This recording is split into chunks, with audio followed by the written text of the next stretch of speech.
Hey guys, going to do the same thing. Going to watch very high level pub game, and I can see that Fnatic.Universe is playing Clockwerk, and there are many other pros playing this game. So this can be something to, just worthy watching to learn about the hero. So what I'm going to do is I am basically going to start with Universe playing Clockwerk. I'm going to focus on this guy. And as the game progresses, like I might be changing the perspective of the players, and I'll try to explain what is going on through the game. So it's gonna be casting, so much casting, and at the same time doing the replay commentary, so everyone can learn about why the pros are doing and when are they doing it to accomplish what. Okay. So I just saw that Clockwerk lost the lane ward, or she don't lose the lane ward. She tried to put it between the trees and it got caught by the enemy support. So he is already in a predicament starting. He'll be playing the game without no words. Bounty Hunter is doing the position 4 thing, like this is what all Bounty Hunters do in our game. Just drag this lane and then make it double wave so that the his ally offlaner gets experience somewhat after the lane is getting pushed. So that's what position 4 does. And they're actually doing a pretty similar thing.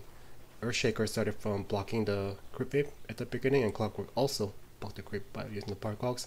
So what's gonna happen is they're gonna the both side of the offlaner are gonna get a lot of experience. So Clockwerk is now going to get experience. This is not possible to like, prevent him from getting experience, so this is really good.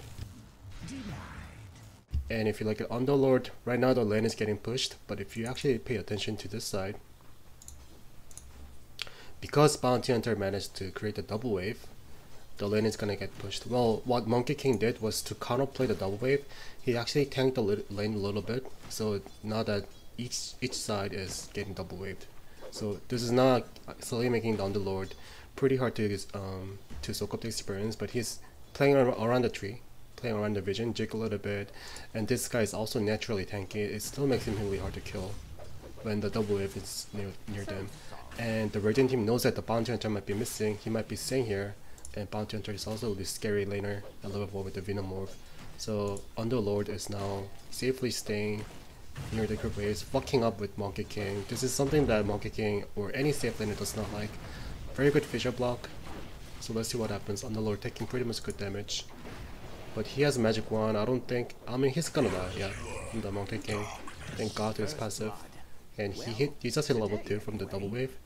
So this was a very well predicted counterplay by MK, doing a really good job to counterplay the double waving. This is something that you guys can see occasionally happening once you reach somewhere 5k MMR. Everyone will start to like the counterplay the double waving, and this is one of the most efficient way. Tank the wave a little bit more, but inevitably if you actually double wave it, it is really hard to maintain the lane equilibrium. And by just dying, like Underlord just died here, but that death actually didn't really like cause that much because he just got a huge wave and he level 3 and he's like now letting MK overextend, MK taking a lot of damage from the tower. If it not react fast enough, he might have died from taking damage from tower, taking the Pit of Malice and the Firestorm. So, and he's also getting another wave. So this wave, this lane, is now safe to say that it's pretty much dead. So the supports are quickly just like bailing Monkey King. So this is something that you guys can learn from this game and apply to your game. So if this was our game, the supports would just mindlessly just sit right next to Monkey King and soaking up the experience and trying to harass down Monkey King, harassing the Underlord. But these supports, they know that that is already not possible. Disruptor knows that the lane staging is officially over for Monkey King. The lane is dead. It is really hard to control the lane when Underlord is already out leveling Monkey King, out leveling the Disruptor. And yeah, this lane is pretty much dead. So Monkey King is now alone.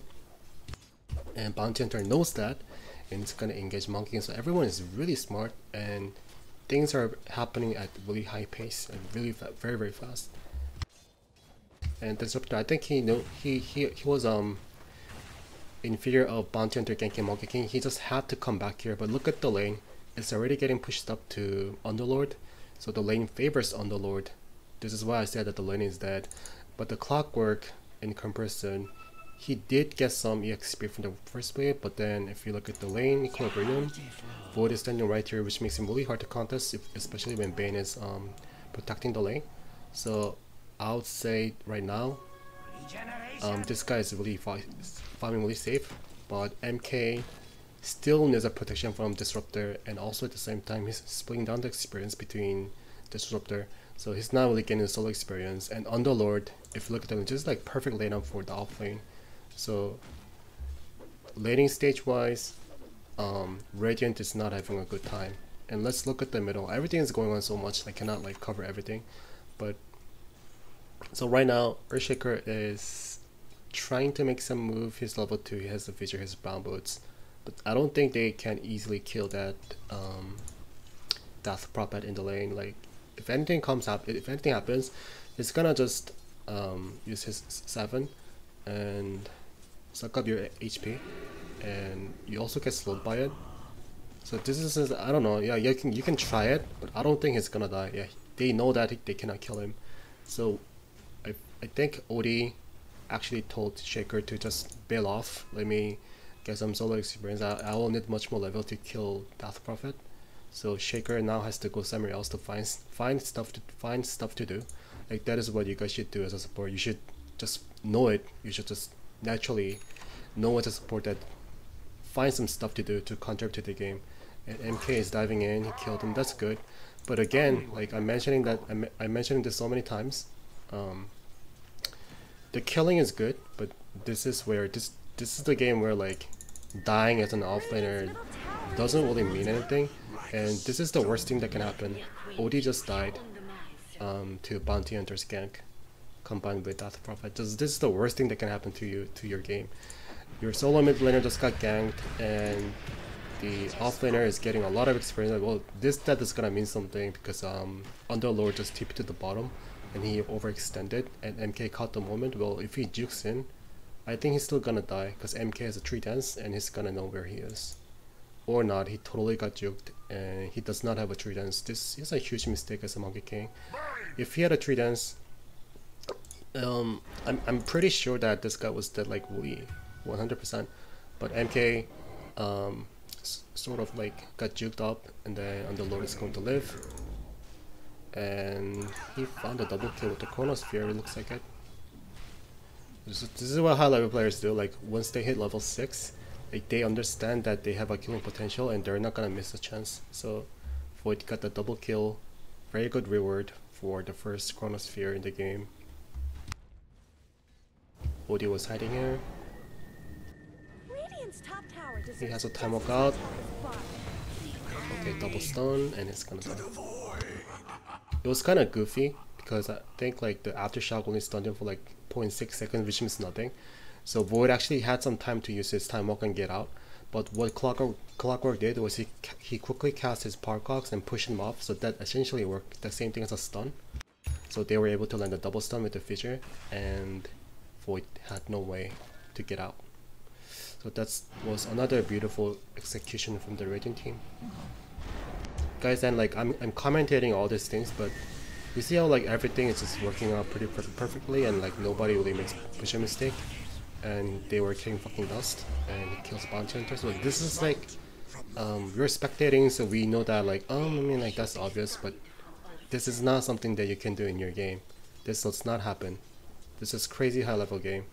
Like when you're playing Dota, we make so many mistakes, but these players, they're minimizing their mistakes and just making the right play every time. Like both teams are making the right play, and they're breaking down even 5 versus 5 laning stage wise. Like the laning stage is already over, so the carry is left solo. Supports have to move around the map to make the play. So MK is now alone, and Underlord is gonna catch that shit. If he gets caught in the pit of malice, he's gonna die. Bounty Hunter is here. It's really hard for MK to get out of here. He's gonna have to find a really good stun, but watch how Bounty Hunter and Underlord was just like spreading out to prevent them from getting double stun. But it turned out MK was doing too much damage because he has decent item. He has Face Boost, Aquila, and Magic Wand, and he mastered his passive. So this is where the MK's build pays off. He hits so hard that they did not anticipate that MK was able to fight it back. so very well played by MK, but I definitely understood what the other team was trying to do here. Very good initiation by Clockwerk. So if Clockwerk does this, this is how Clockwerk counters Void. There are just like so many ways for Clockwerk to punish Void and prevent him from using the time walk. So if let's talk about Void. What is the strength of this hero as a saving carry? Well, there are games like there are other games where Void is played as an offlane, but in our meta right now, in our pop games, many players play Void as a saving carry. The strength of Void as a saving carry is he deals pretty good damage because he with the time walk, but also Void is really hard to gank with the time walk. Anytime you gank him, he's just gonna use time walk away. So if you want to kill Void in the early game, everything has to like work in the perfect time. The chain stun has to be landed, but Clockwerk can do that alone.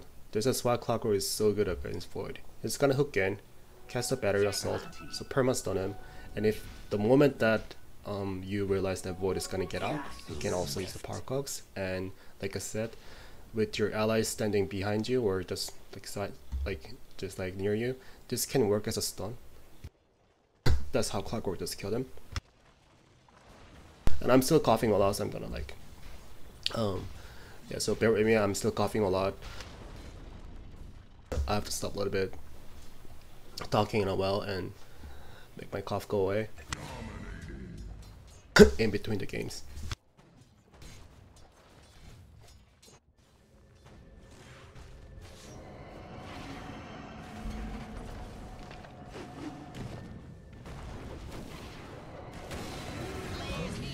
Very nice rotation by MK. What's the opposite of regicide?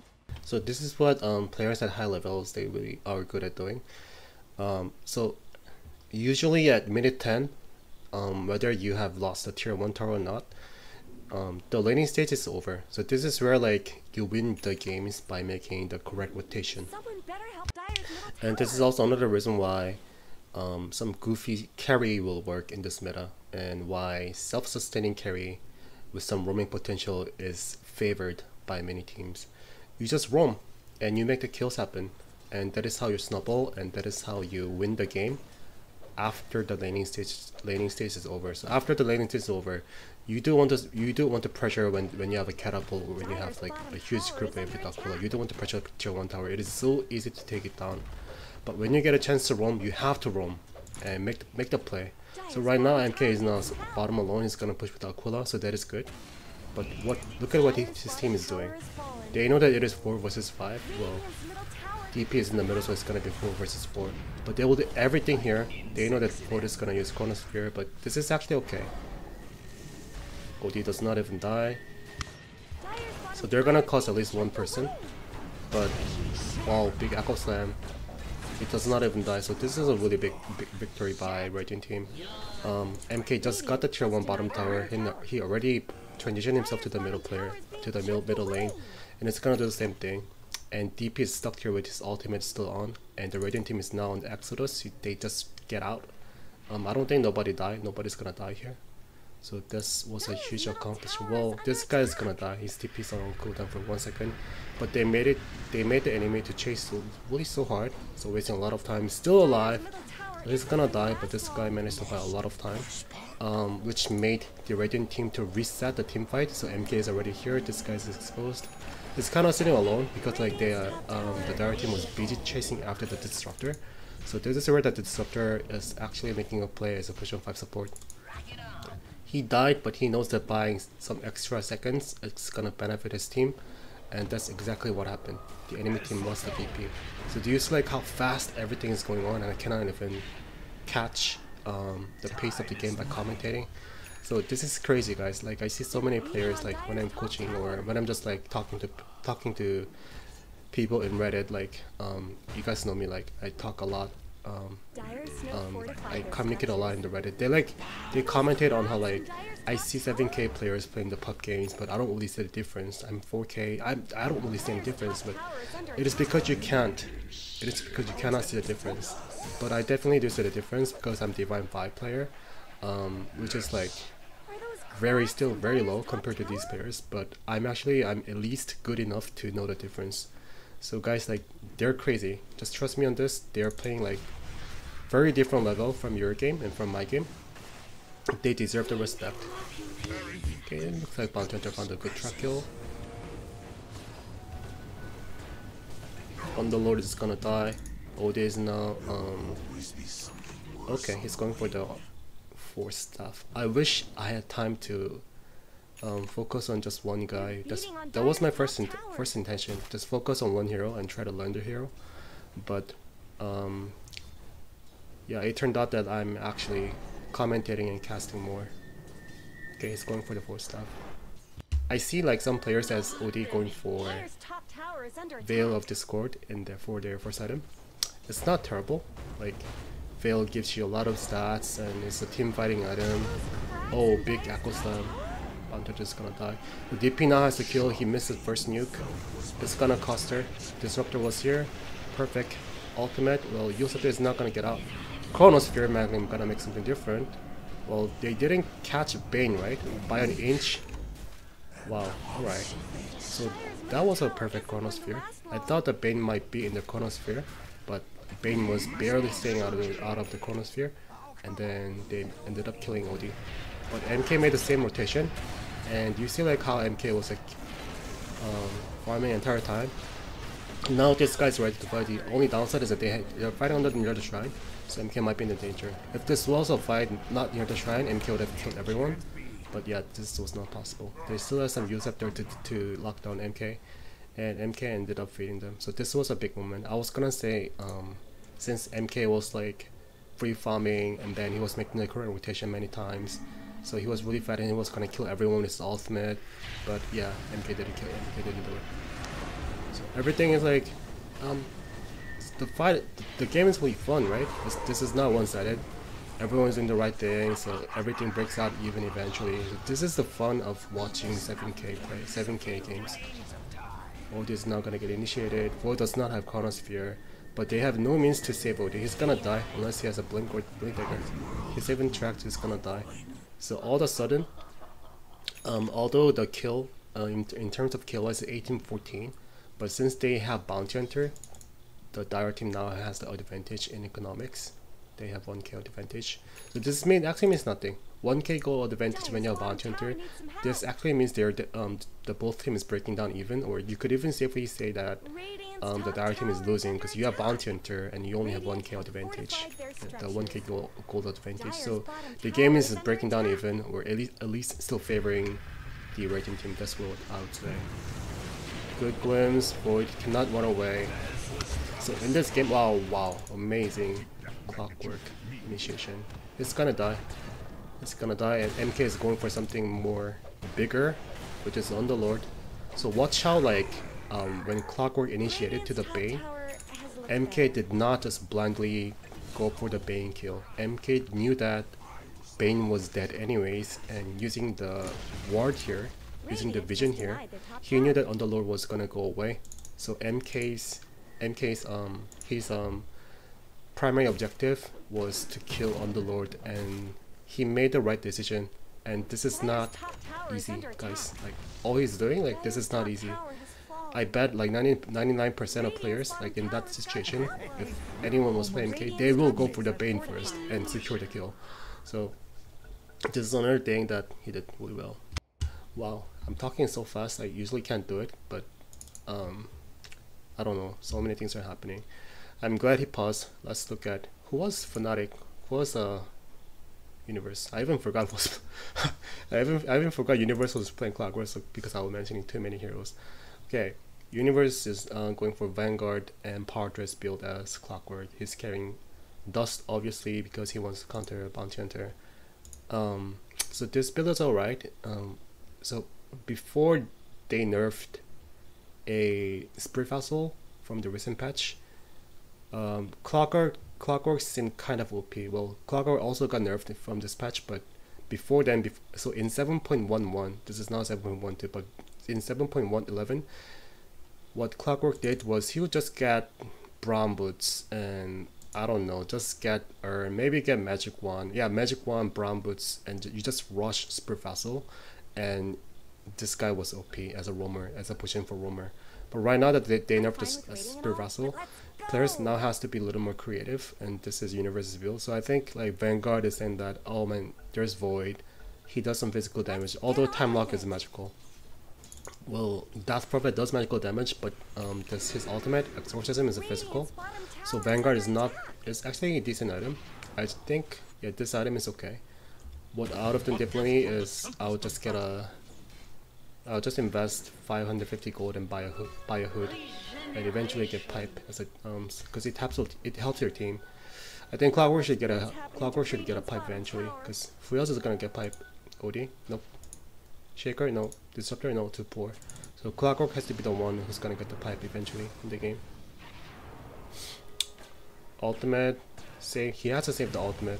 Fountain 3 got caught. He's gonna die. Questionable smoke. I think Disruptor misclicked the smoke. Well, I don't know. Well, they were tracked now, right? So that smoke is not gonna do anything. Shaker is now hiding bottom. MK has a Dazzle Lighter and then Sanjin Yasha. Okay, so MK is a dangerous guy right now. Like with this item, I know that Sanjin Yasha is like considered a luxury item where like it really doesn't do anything, but as MK, it just gives him really decent stats, and the slow from the mime that he gets, it pairs up really well with his passive. So I'll say Sanjin Yasha MK works in many situations, and I definitely agree with this item build. He just hits really hard, he moves really fast. Sanjay has Dazzle Lighter, he's really dangerous. He can kill anyone with one shot. So MK is getting the right item build, I can agree with it. OD is still not. She looks okay, the game. What is happening? Clockwerk got initiated, but he survived it because he was naturally so tanky. And again, they're fighting under the shrine. Clockwerk is not gonna die. DP is now getting chased after. Everyone else is trying to juke it. Whoa, nice juke. They have Chronosphere, but they stun Clockwerk. I mean, the Void. Can Void run away? Nope. He still have Chronosphere. He landed perfect Chronosphere. Oh my god, I'm shitting my pants. Okay. This is why they're 7k and I'm like flat divine 5. It's just crazy how like every player is like so calm in that situation and making the right play like every time. See how like DP was like well, he's gonna die now, so I'm not gonna comment on it. He's gonna die. When DP was here, Clockwerk got initiated, but they failed to kill Clockwerk. So I thought that it was the perfect time to turn around the fight. So Clockwerk turned around, he casts his ultimate, and the Radiant team started to throw their spells. And DP got isolated, and he was sitting right here, and all the Radiant team was chasing after her. But what DP did was he was like kind of faking, like he kind of juked under the tree and it blinked out. So that again turned around the fight, giving the right timing for the Dire team to initiate, and Void survived once from the enemy team's initiation with really low HP, and then he landed the perfect Chronosphere. So such patience and just, I don't know, it's just impressive. Like this is like as if like you're watching a Captain's Mode from played by tier 1 pro players. Like this is just so good, right? You're playing really good, guys. This is not your level, this is not my level, this is just another level. So don't tell me like you're at 7k average game and it feels no different from your own game. We cannot do this. We cannot perform like this. Never. Never ever. There's a lifetime gap in the skill gap is lifetime. They're crazy players. Okay. So they just reset the game. The Radiant team got wiped. But okay. No kill. So I wish they had a dust, and then they could have killed Bounty with the glimpse. Okay, Bane caught him, and the Clockwerk counter initiate. He has to die, but then they still don't have a dust. Bounty is going to live. He's gonna cast Track and the Urn to Shaker to prevent him from coming in. And then Death Prophet blinked in, but MK counterplay by Death Prophet by initiating like that, and he's gonna melt down the Death Prophet. Oh my god, everything's happening so fast, just so fast. I cannot like keep it. I cannot keep up the pace with these players. This is just so amazing.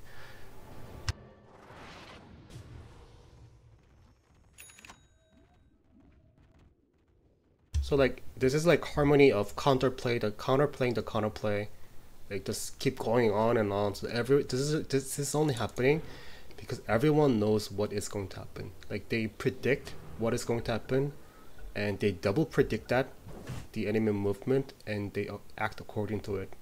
So I can't even if I so I'm Flight Divine 5. If I were to just play support in this game, I'm just gonna feed every time. Let's get on with it.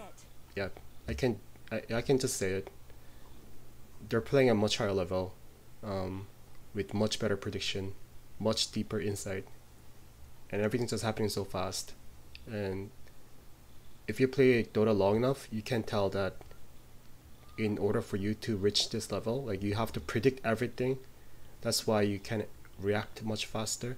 If you're not predicting anything, you cannot play like this. Like all the fast pace happening, that cannot happen. So every player in this game, they are predicting the enemy movement, and the one team that does slightly better is always getting rewarded in battle, and they will eventually win the game. And you're not really allowed to make mistakes. If you make one mistake, that will just lose. That like you're just gonna lose the game. And so far, I haven't seen anyone making like a huge mistake that will cost the game. So everyone in this game, I could fairly say that they are playing near flawless. Bane, this dewarding. I was gonna mention the Roshan. So Roshan is still in there, right? Yeah. So the, invisibility. Oh wow, that was okay. That was just lucky. They don't have. Okay, is he gonna cast a Chronosphere? Wow, I think he should have. Disrupt the ultimate, and Void has no counterplay. BKB, unless BKB, but can he get out? Nope. Clockwerk is that good, man. Clockwerk is that good. He should have activated BKB much earlier, but that was still a really hard decision. Because what Void was thinking, that okay, it's only Earthshaker, I'm gonna save my Chronosphere, I'm gonna save my, you know, BKB. This is Shaker. So I think Void knew that at some point he had to activate BKB, but he was playing a little greedy, and he got punished by it. And Radiant team. So this is where like I'm talking about making a huge mistake. Although like I understand the intention of Void, like not activating BKB like that, but as a result, this was a huge mistake that cost them lose the tier 2 tower. In this meta right now, if you lose tier 2 tower, it's just very easy for them to contest the tier 3 tower and the racks, unless the enemy team buys back. Or this can also equate to eventually losing the game, because right now what's gonna happen is the Radiant team can go Roshan. They have a lot of options. They could have done Roshan, or they could have just reset the game and like come back to the fountain, buy some items, and get their core items and just reset the game. So they lost a lot of gold. And like I said, if you're playing with Bounty Hunter, and your team only has like 1k gold advantage, this just means that you're losing the game. Even when you have a Bounty Hunter, if this is not enough, you're already losing the game. But some thing that I want to point out is MK is not getting the batter free. So in my game, I'm pretty sure this will happen to your game as well. But like 90% of the time, MK just gets batter free. PL gets batter free. CK, so every melee carry just gets batter free, like without even giving a second thought. Okay, they're smoke ganking, I'm gonna talk about later. MK quickly runs away. He's gonna get caught. He's gonna cast everything. Pretty good ultimate, very good ultimate. Clockwerk didn't make it. Chronosphere sold to OD. Okay, now he was inside. It's gonna cost him 2. That's a big Chronosphere. So this is why Void is a really good safe lane carry in this meta. Chronosphere changes everything. OD is gonna buy back. This guy's still caught up. He's gonna die. OD bought back. Can he do anything else? He's gonna slip him. And look at the MK's fucking swag, diving in like that with like 10% SP. He knows that he's gonna kill it. Okay. Wow. Yes. So it was a little unfortunate that OD has to buy back there, but eventually the winner of the battle is the Radiant team, and they are gonna get rewarded by having the Roshan. So that buyback was the correct thing to do as OD, because what now the Radiant team is gonna do is they're gonna get the Roshan, and they will just give the Aegis to OD. So OD's decision to buy back like that, like almost right away instantly, again guys, that is not easy thing to do. And in most of our games you will often see in this situation OD will not just buy back, because like, you know, like buy back, who does want to buy back, right? So very good decision making by OD, and now they're gonna get rewarded. Well, he doesn't really have good items, but they're gonna get the, I guess it actually goes to OD, Monkey King. So I think the Radiant team was like it's gonna kill everyone. I think the Radiant team was actually worried about like, I guess, getting snatched, so they give it to Monkey King. Or I think they agreed upon that OD is looking at his item progression, he really does not have anything. Whereas if you look at MK, this guy is capable of just murdering everyone with his item build without battle free. So by just giving him the Icus, they're making it really costly to MK. So MK got Icus, and I think this may be the end of the game. If they want to kill MK, they have to use Chronosphere, but they have to kill him twice. So unless like MK makes a really bad mistake and he positions himself in a really bad place, it's just not. I don't see like the Radiant team losing. They're not gonna give up pushing. They're gonna go back to the middle right away, and they're gonna get down on the racks after resetting, after getting some HP back. Yeah, it's gonna be a really hard game for the Dire now. Let's see if they can actually manage to come. Okay, Void is coming. They want to kill MK. They don't. Disruptor is not a matter. So that was a bait. So Void like diving in like that. This is a really stupid mistake. So Void is gonna die. Okay, so the game is over. Void should not have never done that. MK using BKB. Even with 10% HP, nobody can kill MK. Well, that's one way. They ain't doing that, but it's already late. And Void should not have died right there. So I think DP is raging. I think DP is sort of raging that Void should not have died. So Void down like that was the game losing mistake. So do you see how like Void was hitting Disruptor with no purpose behind it? And Void also made the same mistake. He's not even activated BKB. His BKB is on 8 seconds, so I don't understand.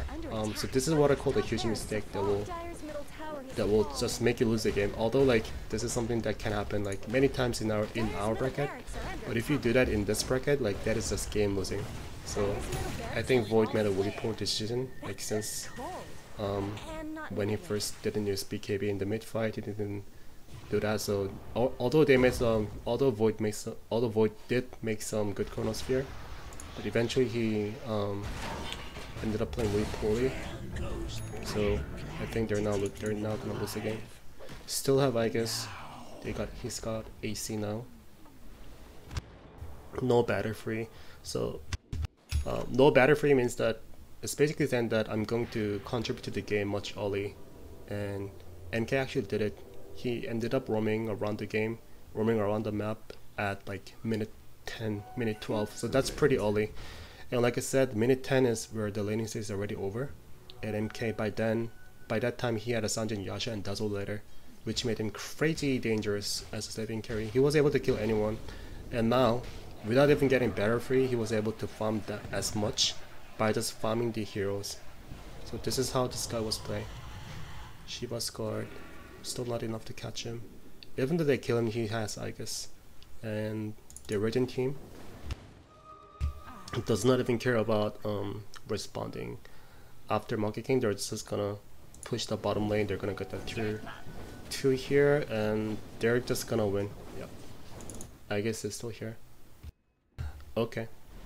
I'm gonna stop watching the video here. I think I learned a lot. So this is like, I don't even have to watch anymore. The game is over. The Radiant team has 13k gold advantage. So I'm really impressed, guys. I'm really impressed. And I even forgot that Clockwerk was Universe because I was too into this game casting. But he got Crimson Guard, Blade Mail, 4 stuff. He's now got the, the Nullifier, so that's good, yeah. But yeah, like I said, the Radiant team won this game because Void made, I think he made like 3 times really bad decision. MK has like this, right? they're not gonna win. It is impossible to win right now. MK is gonna wipe everyone, stun in 3 seconds. 3. Dire's bottom tower is under Okay. attack. Well, Void only survived by using the time dodge at the right time. Dire's MK bottom was gonna tower have to is stun in 3 shattered into seconds. little pieces. Dire's Okay. bottom tower is being chipped away. I guess he's not gone. So they can still win. If I don't think they can still win, but they can kill MK now with the Chronosphere. But Chronosphere is on cooldown, so like yeah, the game is over. Okay, the game was really fun to watch. I think I learned a lot. I will do this next time around. Yeah, I think I'm learning a lot too. So okay, I had fun casting this game, commentating this game. I hope you guys enjoyed too. Tell me what you think about this video, and see you guys next time. Goodbye. The Radiant now has Mega Cubes.